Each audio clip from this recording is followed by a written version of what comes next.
recruiting actors like the child but his father as well and the other actors. So I'll start this question. My film in particular does not talk about the Taliban or anyone in power. It does criticize Pakistan, and that's also very subtle. We thought that it might be dangerous, so I had that in my mind because I was in Pakistan when I was making this film. But it was playing at festivals in Pakistan as well, and it had to go through the Sindh Censor Board and the Federal Censor Board as well. We didn't have any problems there. It was approved by the Censor Board, so I just think they never noticed that something happened. Yeah.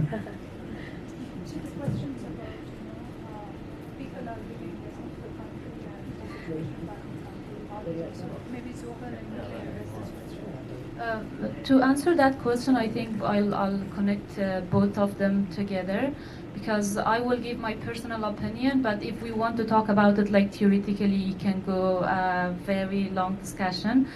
So I think the way people look at it, the blame is, it depends where they are, right? Like if I'm here in Canada, I'm safe, of course I'm gonna blame like the international system which failed the people of Afghanistan, which is, to me, is the truth.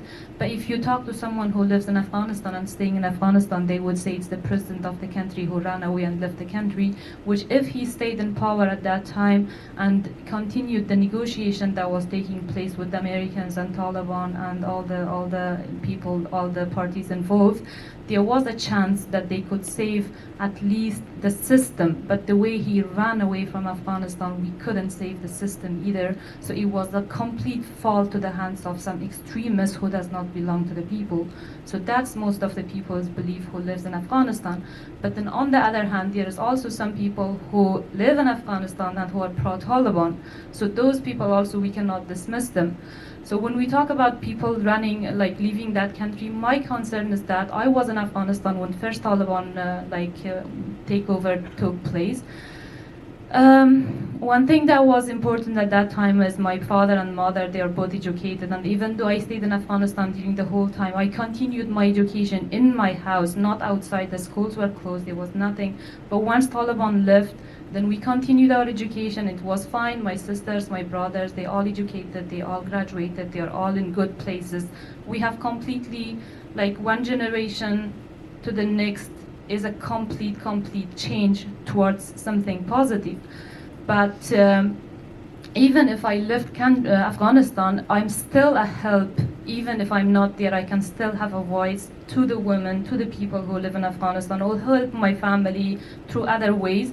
So what I'm saying is, like, if women get the education, it doesn't matter if they stay in that country or go outside of the country, they will still contribute positively. So leaving the country is not a problem. I don't see it as a negative thing. It's okay to leave. It's fine. The world is becoming an international place for everyone. I'm for that, and everyone should be for that. But if we don't have that opportunity for people who are in Afghanistan, then we are turning the whole country into a prison, which is not just locked, but which also